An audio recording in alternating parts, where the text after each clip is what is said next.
see, fraud, irrespective of who is committing it, the nationality, is just a cankerworm that is eaten deep into the fabric of humanity. I don't even want to say nation because I know Nigeria we're grappling with our own. But you see, it's just saying that every country have the good, the bad, and the ugly. But Ghana, una do this one, una chop clean mouth. It can't be like saying Nigeria they learn for real on a day. Like the only difference is that Nigerians are just loud. We are just loud. A whole $100 million on our chop clean mouth. What the ego?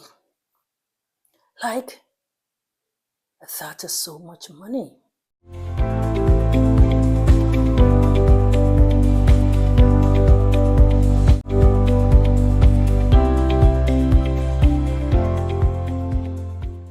If you have to scam the US to the tune of $100 million, then the FBI has no choice but to smoke you out. They have no choice but to smoke you out, even if they have to collaborate with the government of the country, wherever you are, they will smoke you out. So, FBI have taken this fight now to the doorsteps of 4 Ghanaians who allegedly have committed a fraud to the tune of $100 million. So the FBI wrote to the Ghanaian government through the Ghana Ministry of Interior asking that these 4 Ghanaians be extradited to America to face the law. So, apparently Ghana and America may have, signed this, extradition treaty. So that would be why it would be possible for them to ask that you release your citizens who have, committed this kind of crime. And you see, your government have no choice but to do that. So that is where they are at the moment. So this was the presser that was released, we saw on social media, and let me read it out. It says, to the magistrate of the District Court, Accra, whereas a requisition has been made by the diplomatic representative of the United States of America through the Ministry of the Foreign Affairs and Regional Integration to me, the minister to whom the President has assigned functions under the Extradition Act 1960 at 22 for the arrest of Osih-Oyelude Boateng, Inusa Ahmed, Derek Van Yeboah, and Patrick Kwame Asari, all Ghanaians. And whereas the said Osih-Oyelude Boateng, Inusa Ahmed, Derek Van Yeboah, and Patrick Kwame Asari are suspected to be in Ghana. Now, therefore, in exercise of the power conferred on the Minister for Interior by Section 7, subsection 1 of the Extradition Act 1960, Act 22, the following order is hereby made.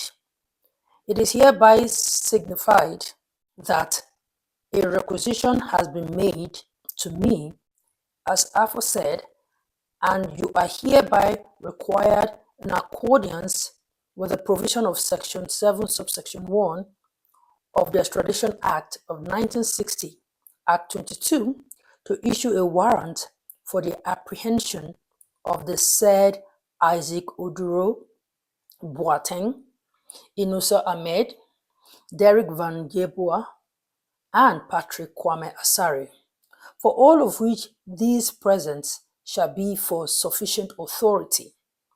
In testimony thereof, I have hereunder set my hand and seal, dated at Accra, the 18th of March, 2025. So that means it was signed in March, So it's just, you see, fraud, irrespective of who is committing it, the nationality, is just a cankerworm that is eaten deep into the fabric of humanity. I don't even want to say nation because I know Nigeria we're grappling with our own. But you see, it's just saying that every country have the good, the bad, and the ugly. These ones, the Ghanaians, four of them, $100 million. Anyway, now it is reported that one of the suspects, Inusa Ahmed, is the owner of Ghana Division 1 League side, PAC Academy. Inusa Ahmed was arrested by FBI for his alleged involvement in the massive internet fraud operation. Now, he was apprehended during a joint operation conducted by Interpol and the United States Federal Bureau of Investigation, FBI. Now, the operation is said to have been carried out on the 13th of June, and according to the presser, that also led to the arrest of the three other guys, that's Isaac-Oyelude Boateng, Derek Van Yeboah, Patrick Kwame Asari. While the four suspects are currently in custody, as authorities begin the process of extraditing them to the United States to face the music for fraud activities dated way back in 2013. That was when it was reported that it has started since that time. So this arrest is coming after months of investigation, intelligence gathering, and collaboration between Ghana, security agencies and their, international counterparts. So it was this collaborative effort that led to these guys being apprehended. And they're already in the process of sending them back to the US to go and face the law, where they're also suspecting that they are part of a larger cybercrime syndicate that has operated across multiple countries using elaborate, online scam. Now, while the specific charges have not yet been disclosed, authorities expect the case to involve serious, offenses, including wire fraud, identity theft, and money laundering.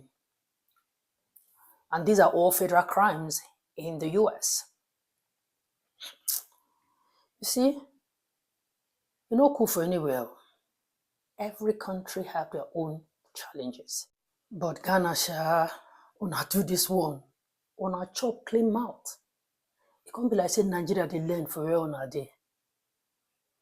Like the only difference is that Nigerians are just loud. We are just loud. A whole $100 million on a chop clean mouth. What the ego? Like, that is so much money. Like I said, Nigeria is just loud. That's why it looks like, when it happens, it's our own story that's out there. Every country, I'm just using this to say, I'm not even justifying anything, I'm just using this to say that every country have their problems. They have the good, they have the bad, they have the ugly. Now who they catch? Nine be thief. And somehow, because we are just loud people, and I don't know how you will, the problem with Nigerians is that we will do that, we'll be loud. But somehow, Ghanaians just do their own and they are calm, and it's looking like they don't do it. But see, a whole $100 million, that's a lot of money. This one, it choke. Now, there's another lady that was just released, a Ghanaian too. I think her name is Haja for real. It's still internet fraud too. I think she did her time in the US and was also, just released recently. A Ghanaian too, but she's even a lady. So, no, we are cool. And I'm just saying this because if this crime is a crime, anybody who does it, irrespective of nationality, you face the music. But I tell you, if this story happened to be Nigerians, I know how these countries will make it look like Nigerians are fraudsters, but somehow this story is not even making headlines in Nigeria. Nobody seemed to be. I got to know about it because of some of the Ghanaian media platforms that I follow. Well, nobody's talking about it because somehow nobody's even gloating about what these ones are going through. But I tell you, if it was Nigerians that have the story of fraud, that would make headlines all over, especially in Ghana too. So let me specify, yes, in Ghana. So that's why I'm surprised, because Somehow it looks like it's only Nigerians that does that. They don't do it. So whenever it happens, it's like, and now when it's happening big, $100,000. Oof, oof, getting hot. That's so much money. You see, we all have a case at hand to solve. Nigeria, Ghana. Why we sit down in Nigeria to sort out our Yahoo Yahoo? Ghana, sort out your Sakawa. It's a problem. Let's solve it. Because when you sit down and see the one that somebody is doing too much, when your own is going bad, you will not say it. That's it. So yeah, we sort out our Yahoo and you sort out your Sakawa. It is well. Anyway, that's it. Thank you so much for watching. Don't forget to subscribe, like, and share.